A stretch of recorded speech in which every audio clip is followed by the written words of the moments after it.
各位觀眾大家好，歡迎收睇26分鐘見證實錄。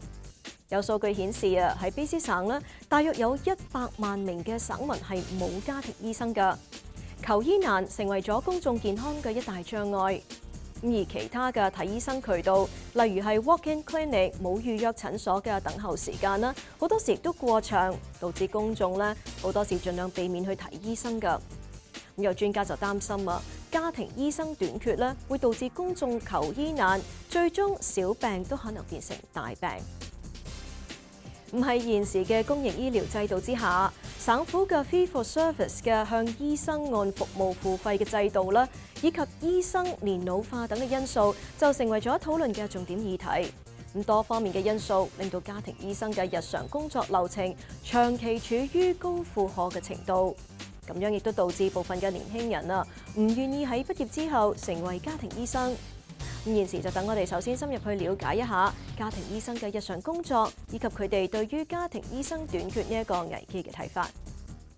So that's really satisfying. So every visit is really satisfying, but late at night for 3 hours going through results, writing reports and notes, that is very tedious. And yeah, that kind of drains the battery. So my little computer here says I have 453 tasks. 50個病人一日，政府容許我哋家庭醫生可以睇咁多，但係其實即係回想翻，其實醫生都係人啦，咁我哋身體上啦，OK， 精神上啦，都會係即係有疲勞嘅一刻嘅。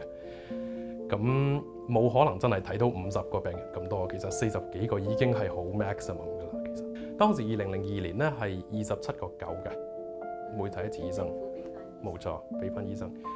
10年後，2012年嘅話係29.79，OK。2022年去到再10年後啦，到今時今日咧係31.72，即係由27.9去到31.72，其實個增長係完全跟唔上嗰個通貨膨脹 inflation 嘅。Fee-for-service model, standalone small business model is really not attractive to a lot of the new grads, so they don't go into it. They don't want to invest a lot of money in overhead and get themselves a big office, hire staff, buy equipment. Often when they first graduate, they have a lot of debt, and to add more debt to it isn't attractive to them. We're going to not have one system or one way of paying doctors. It's going to continue to be different ways, but we have to ensure that it's fair so that we can attract people to do this. But when most of our young doctors tell us we don't like fee for service, well, they're the doctors we need to replace those who are retiring. So we need to respond to that, and we are.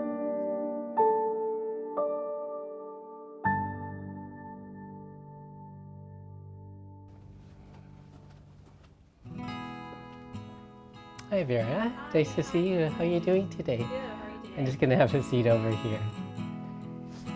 How are you doing today, and how was your last vacation? Because I heard you were going to the Okanagan last weekend. 喺本拿比出生長大嘅 David Wong 醫生，自卑詩大學醫學院畢業之後，從1992年開始成為家庭醫生。11歲嘅時候，一段住院嘅經歷，令佢內心種下咗想成為一名醫生嘅種子。佢講述30年之前有別於現時，當時醫生畢業之後唔需要固定於一個專科，而係輪流唔同嘅崗位實習。由於家庭醫生同病人嘅關係較深入，更符合佢自小嘅願望，所以佢最終自己選擇成為咗一名家庭醫生。佢表示喺嗰個時候並冇家庭醫生短缺嘅情況，作為家庭醫生亦都冇感到筋疲力盡。但係現時一名家庭醫生平均大約有1200名嘅患者，而且公眾對於華裔醫生嘅需求大咗好多，佢嘅患者人數現時多達2700人。So I see about 5 patients per hour, and from 9 o'clock until about 6 o'clock in the evening, with 1 hour break for lunchtime. So fairly constantly seeing patients with whatever problems they're bringing in. And patients nowadays bring in not just one problem, but they might bring in 3, sometimes bring in 6 problems. And at the same time, we're trying to balance in preventive care and proactive care for their chronic conditions like diabetes. So also adding to the list the things that they need to get checked out and renewing medications or changing medications. 佢認為現時嘅按服務付費模式對於家庭醫生嚟講缺乏合理性。The fee-for-service model is paying you for not so much service, but it's actually a fee per visit, because we get paid like $30 to up to $40 depending on the patient's age, but it's not based on complexity. It's not based on the number of problems, the complexity of the patient. Right now with the fee-for-service model, we're paid per visit, even if that visit involves 5 or 6 different things. So there's no distinguishing that. And it's the same amount that a doctor in a walk-in clinic would be paid for you to come in and get one thing treated, because they might just treat one thing at a walk-in, but they're paid the same. Or if someone calls TELUS Health for a doctor that doesn't know them to treat their bladder infection, they get treated the same amount for the one problem that I might be treating 3 or 6 things. 雖然平日嘅工作十分忙碌，但佢表示自己十分享受應診同患者交流，唔單止幫助到解決佢哋嘅病症，從感情上亦都給予佢哋所需要嘅幫助。但係現行對於家庭醫生採用嘅 fee for service 按服務付費模式，只係維持喺30至40蚊之間多年不變，就令佢哋好難負擔一個診所嘅開銷，亦都令到好多嘅家庭醫生必須好迅速咁睇每一個病人。除此之外，按服務付費嘅模式，令到佢哋必須將患者嘅電子健康記錄、轉介、填寫各類表格等嘅相關文職工作安排喺放工之後做，令到佢哋其實每個星期實際嘅工作時間增加到60到70個小時。而嗰啲文書工作所花費嘅時間，家庭醫生係完全得唔到任何嘅費用㗎。What most patients don't recognize is that their visit might be 10 or 15 minutes or 20 minutes long, but we actually do a lot of background work besides that. So we're writing our notes in our computers during the visit so that the visit note is complete. But if we have to do a referral, then it'll be later in the day after 6 o'clock, maybe after I get home from dinner, and then start working on results that have come in. 就好似 David 醫生早前從夏威夷度假返嚟，採訪時佢隨手打開自己嘅電腦，上面嘅郵件數目就令人震驚。So my little computer here says I have 453 tasks. 每日佢收到嘅只係郵件都大約有100個左右。We actually have to go through them every day, because if you pile them up, then it just creates more work. And some of these things, because there'll be at least 2 or 3 urgent things that I should look at, and might need to even call a patient in the evening if there's a critical lab result. David 醫生表示，佢每日放工之後，平均利用2至3個鐘頭冇報酬咁進行呢一啲嘅文職工作。而現時保險公司同埋卑斯勞工安全局等嘅表格越嚟越長同複雜，即使已經有患者嘅電子健康記錄，但仍然需要家庭醫生去填寫。原本十分享受平日同患者睇病過程嘅佢，呢一啲繁複嘅文書工作令佢筋疲力盡。而佢假期嘅時候，都係要每一日抽出時間處理呢一啲嘅文書工作。當被問到現時有近100萬名嘅卑斯省民冇家庭醫生，是否令佢感到驚訝？佢表示，家庭醫生年老化同埋過勞都令到家庭醫生短缺問題日趨嚴重，亦都令到越嚟越多嘅年輕人唔願意成為家庭醫生。I have lots of colleagues that have retired and they were unable to get a young doctor to come in and take over the practice just because it's such a long day. And for what we do, we're paid much less than for that family practice resident when they graduate to do something like working in the hospital only, or to work in particular types of clinics where they get paid much more without having to worry about paying for the overhead of running this business. Because we have to pay rent and pay the supplies and pay our staff. 位於列治文一間診所工作嘅黃孝章醫生，相對係一名較年輕嘅家庭醫生。佢回想起自己喺卑斯省成為家庭醫生之後嘅1年半，就冇辦法再接收新症患者，因為病人已經太多。而對於家庭醫生短缺嘅問題，佢個人亦都感到十分擔憂。18%嘅人，即係90萬，係冇家庭醫生。即係換言之咧，就係有5個人入邊有1個係冇家庭醫生嘅。佢表示，本省嘅人口老化問題加劇，需要嘅醫療資源多咗好多，係導致家庭醫生數量唔夠嘅原因之一。除此之外，同 David 黃醫生一樣，佢亦都認為現時嘅家庭醫生所承擔嘅負荷極大。佢甚至知道有家庭醫生名下有多達3、4千名嘅患者，咁佢解釋，雖然唔係每一個人都需要十分頻繁咁去診所睇醫生，咁但係好多家庭醫生唔可以再收新症係有合理嘅原因㗎。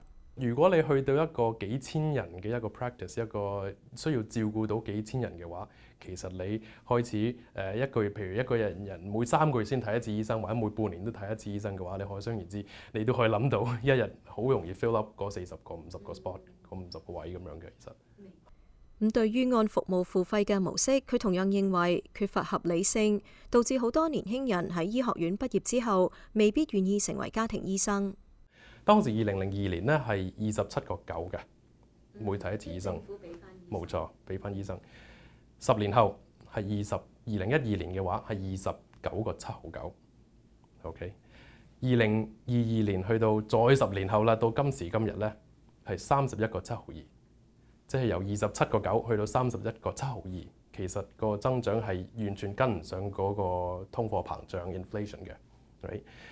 當時如果係100蚊喺2002年嘅話，而家係應該係143蚊咁滯，所以可想而知嗰個43% 嘅增幅其實係跟唔上啦，即係政府撥款嗰方面。有數據亦都顯示，卑詩省嘅家庭醫生平均嘅年收入低於全國嘅平均水平，咁再加上通貨膨脹，令到好多年輕人冇辦法負擔家庭醫生診所嘅必要支出，咁例如係租金、聘請前台員工、公司嘅物資、清潔費等等。家庭醫生個 gross income 咧，就喺最近呢2年嘅報導啦，喺 BC 省嚟講係大概217000，未計我剛才所講嗰啲物資嚇。喺 BC 217000，咁喺 Ontario 咧，即係安省嗰度咧係303000嘅呢個平均家庭醫生嘅收入。咁我哋喺我哋嘅鄰近嘅Alberta 亞省啦，就393000嘅。就係啦，咁 GP 其實家庭醫生嘅 income 喺加拿大嚟講咧係281000。OK， 咁所以係其實 BC 省係我哋 below average 嘅，係低過好多。一般嚟講，診所嘅必要支出會佔家庭醫生年收入嘅30%左右，但係隨住現時通貨膨脹、租金變貴，目前所佔嘅比例就會升至40%。咁當被問到如果政府增加醫學院畢業生嘅學額，能否幫助到解決家庭醫生短缺嘅問題，佢就表示，如果家庭醫生呢一個職位冇辦法從根本上吸引到年輕人加入，單係增加學額，亦都好難舒緩短缺嘅危機。醫生過完呢個 family medicine 嘅 residency，OK 喺 UBC 度咧，即係佢哋出路好多嘅。嗱，譬如啦，佢哋可以做代班醫生啦。唔一定接收新嘅病人咁啦，做代班醫生啦，喺醫院度做呢個住院嘅醫生啦。黃醫生亦都提到，醫學美容、醫院善終服務、運動醫學等等嘅領域，現時亦都成為咗醫科畢業生成為家庭醫生以外嘅選擇。亦都有畢業嘅醫科生選擇繼續進修去做專科醫生。佢亦都以自己嘅工作日程為例，解釋作為一位家庭醫生，每日除咗要睇病之外，所需要做嘅所謂幕後工作。每1個鐘頭之後要做10至15分鐘嘅 paperwork， 我哋叫做即係背後嘅工作啦嚇。就如果你話一日睇8個鐘頭嘅話，咁係差唔多1.5至2個鐘頭係 spend 咗，即係要花咗嚟做呢啲嘅背後嘅工作嘅。譬如就話呢個要 order 啲 X-ray 啊、X 光啊 ，OK，CT 啊、磁力共振啦，或者呢個超聲波啊嗰啲啦，我哋要 order 啦。我哋要幫手做呢個轉介啦，專科醫生嘅轉介啦，唔係話就咁去睇專科醫生啦，唔得嘅。咁我哋亦都要講同專科醫生講點解要睇佢哋啦，有啲乜嘢最近嘅病徵啊，亦都要俾埋專科醫生睇佢近排嘅化驗報告啊之類嘅。亦都有話你啲病人去咗抽完血或者做完檢查之後，要我哋睇翻嚟，要我哋睇翻，跟住之後再計劃下一步應唔應該叫個病人翻嚟啊，或者幾時叫佢翻嚟啊？應該下一步應該點做啊？咁樣唔係話淨係抽咗血就算啦咁樣。對於好多冇家庭醫生嘅省民，佢哋只能夠選擇去 walk-in clinic， 亦即係無需預約嘅診所。黃孝章醫生同 David Diggis Wong 醫生都表示，絕對認同無需預約診所醫生嘅應診能力。但係家庭醫生同無需預約診所有好大嘅唔同。就係家庭醫生係以醫患關係為基礎，無需預約診所嘅醫生，由於唔熟悉患者嘅健康歷史、用藥等多方面嘅信息，唔係睇病嘅時候，有時就會出現有局限性。而對於需要額外幫助嘅患者嚟講，唔係缺少一位了解患者本身嘅家庭醫生，就會有一定嘅障礙。如果你睇家庭醫生咁樣想講一啲心理健康嘅問題，你唔會同一個 walk-in 醫生或者同急症醫生去，佢哋都唔會即刻幫你解決到，係一個你要慢慢去建立呢個信任啦嘅，同一個你信得過嘅人，係 over time 長期咁樣去建立呢個關係之後，你先可以放心同佢講嘅解決嘅問題。而我哋家庭醫生咧就係一個最好嘅，因為最好嘅渠道啦，因為我哋係呢個關係基礎嘅護理模式啦，我哋叫做咁，就對於呢啲心理健康係最好，即係最有效去治療嘅。醫生同病人雙方長期建立起嘅信任感，亦都俾到家庭醫生身份增添咗一份唔同嘅使命感。因此，兩名醫生對於現時省內嘅家庭醫生短缺問題都表示憂慮。咪下一節翻嚟就等我哋從相關嘅機構去了解一下，佢哋對於家庭醫生短缺問題有啲乜嘢嘅睇法，以及卑詩省政府對於解決呢一個問題又有邊一啲嘅措施同埋回應。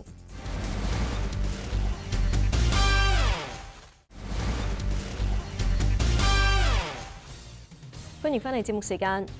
對於醫生難求呢一個問題啊，本地嘅社區健康中心呢，多年嚟亦都提出咗關注同埋建議。咁到底卑詩省衛生廳長狄德安對於社區公眾同埋醫生就呢一個問題提出嘅建議，會唔會接納呢？而呢一個長期阻礙到公眾健康嘅問題，佢又有啲乜嘢嘅解釋？咁省府嘅應對措施又能唔能夠有效咁舒緩到問題啦？ My sister-in-law looking for family doctor. Well, she's still very young, so not quite a challenge for now. But sooner or later, you need a family doctor. To know all your history, right? 喺近年，卑詩省有越嚟越多嘅省民表示自己或者係親友幾年都揾唔到一位合適嘅家庭醫生。唔係家庭醫生難求嘅情況之下，有時市民要睇醫生，亦都會選擇無需預約嘅診所。呢一間位於溫哥華 Main 街嘅社區健康中心，自2014年起，亦都增設咗無需預約診所嘅服務。但係由於近年嚟冇家庭醫生嘅市民越嚟越多，以及疫情導致睇醫生冇咁方便，該中心嘅醫生亦都因為超出負荷，難以接收新症嘅患者。中心行政總裁 Irene Clarence 表示，該中心自1988年成立以嚟，經歷過好多嘅變遷。現時成為咗以團隊為基礎嘅護理模式，能夠更好咁留住醫生，免除佢哋經營診所嘅壓力。Mid-Main Community Health Centre, we are a team-based model, and we're run by a not-for-profit board. So none of us own this clinic. We all work here, but it's a community board that oversees it. So therefore, the work of administration, the work of hiring, HR, buying equipment, that's managed by people who that's their job.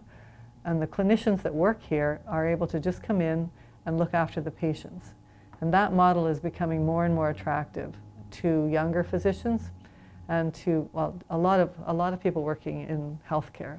佢建議喺未來初級護理服務能夠以團隊嘅模式去代替現時家庭醫生經營嘅模式，因為越嚟越多嘅醫生只係想負責照顧病人，而並非成為診所嘅老闆。It's a very different group of people who come into medicine. More than half of them are women. By the time they they graduate and are ready to set up a practice, they're often into their 30s. They're ready to start a family if they're going to start a family. So they often want part-time or need flexibility. 佢認為過去嘅按服務付費模式或者已經唔再適用於現時嘅實際情況。政府應該建立更適當嘅結構體系，以吸納年輕人成為家庭醫生。Younger doctors are choosing to work in hospitals as hospitalists. They're choosing to work in research. They're choosing to work in urgent care centers because they get a salary and because they don't have to take on a panel that they're responsible for their whole life. And so if we want physicians to assume responsibility for people's care over their lifetime, we need to make sure that there's a system that supports them to do that. 卑詩新民主黨自2018年開始喺省內推出緊急同初級護理中心，現時合共有27間。以團隊護理嘅模式為無需急診護理嘅省民提供醫療需求。對此 ，Irene Clarence 表示，咁樣的確可以紓解急症室嘅壓力，但係對於降低家庭醫生短缺嘅問題，收效甚微。I think it's taking some of the pressure off the emergency departments. So for that, I think that, because they have the ability to do more care than just a walk-in, so you can get more advanced care at an urgent care center than you can at a walk-in. So I would say we need them, but they aren't replacing primary care. They're helping the acute care system, and that's needed as well, but they're not taking the pressure off primary care. Primary care needs some thoughtful reconstruction in order to be working more efficiently the way, right now, and to attract young doctors to want to work in it. Because I think if we don't attract young doctors to work in it, it's going to get worse. 對於卑詩省府開設嘅27間緊急同初級護理中心，一方面有人認為咁樣能夠有效咁解決醫療資源不足嘅問題，但係另一方面就有聲音表示，省府出資為呢一啲中心醫生所付嘅薪酬高於家庭醫生好多，咁樣可能會吸引醫生放棄成為家庭醫生而進入呢啲中心工作，從而加劇家庭醫生短缺嘅問題。不過，卑詩省衛生廳長狄德安就認為，咁樣不足以導致醫療體制出現競爭。First of all, there are 2,000 primary care clinics in BC, and there are 27 urgent and primary care centers. So it's a small number of new centers. So its impact on things is significant. 1.4 million visits, right? That's important. 350 people working there. That's important to provide care. And when people say, well, the problem is urgent and primary care centers, I think the problem is broader than that we have a way of paying doctors that doesn't attract young doctors. 狄德安表示十分清楚，有越嚟越多年輕人唔傾向咁樣嘅模式。呢一個模式喺50至60年前可能係適用，但係現時應該轉變。不過就需要付出一定嘅時間同埋努力去權衡。佢表示，因為現時仲有一部分嘅醫生中意沿用呢一個模式，因此喺改革嘅時候需要同醫生協調，平衡佢哋嘅意願。咁對於省內嘅家庭醫生短缺問題所引發嘅護理危機，佢就列出其實自上任以嚟，政府喺呢方面亦都有下功夫。First of all, we started 58 primary care networks and hired more than 1,000 people to support doctors. Some of them are doctors, but to have other people working as teams, so team-based care and primary care.